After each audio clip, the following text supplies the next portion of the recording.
Friends,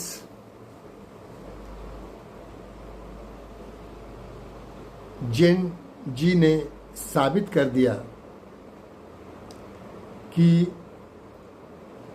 सत्ता को जवाबदेह बनाया जा सकता है। जेन जी ने साबित कर दिया कि भारत में लोकतंत्र अभी जिंदा है। सच पूछिए तो भारत के पॉलिटिशियंस अब आलसी हो चुके हैं। ऐशो आराम उनकी आदत हो चुकी है। मैदान में वो आंदोलन करने नहीं आते हैं, सिर्फ दिखावे के लिए आते हैं। जो कष्ट गांधी, गोखले, सरदार पटेल, लाला लाजपत राय, गोखले, सुभाष इत्यादि ने उठाए, कि आज के हमारे नेता उठा सकते हैं?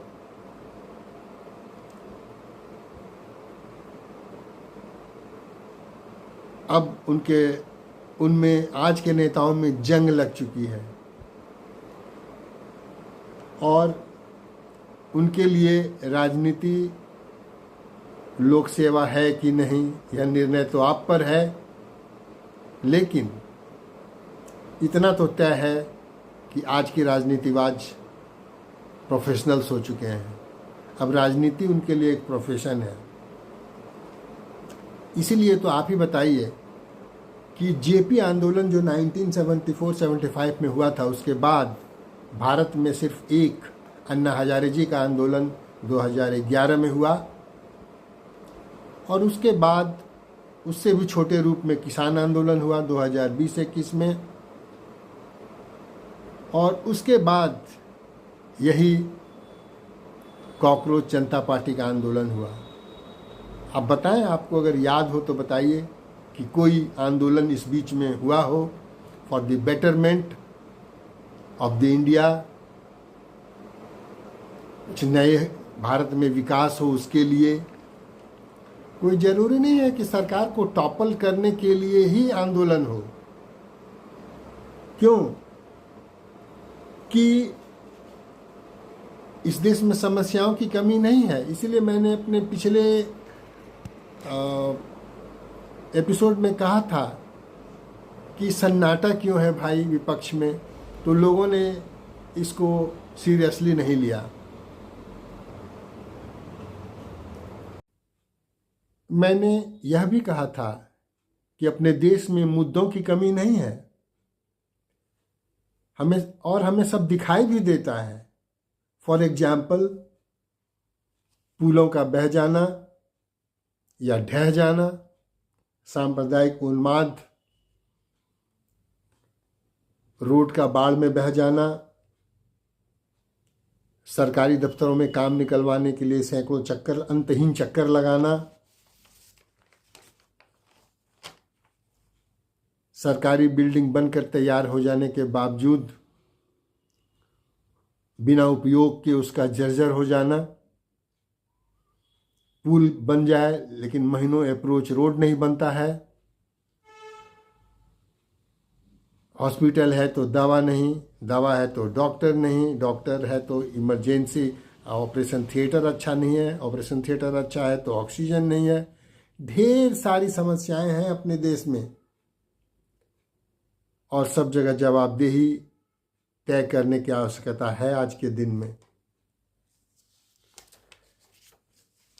पता है यह सब हम लोगों को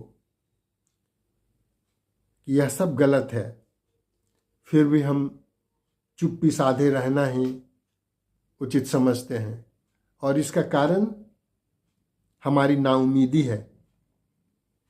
हम यही सोचते हैं, अरे क्या मेरे आवाज़ उठाने से क्या बदल जाएगा। इसके पीछे सबसे बड़ा कारण है प्रयास न करना, और धीरे धीरे इन त्रासदियों के हम अभ्यस्त हो गए।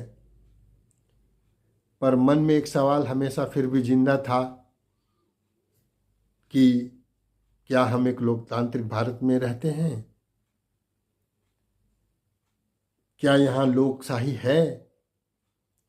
क्या कुर्सी पर बैठे लोग सामने वाले को लोग मानते हैं जो उन्होंने उन्हें तंत्र दिया है?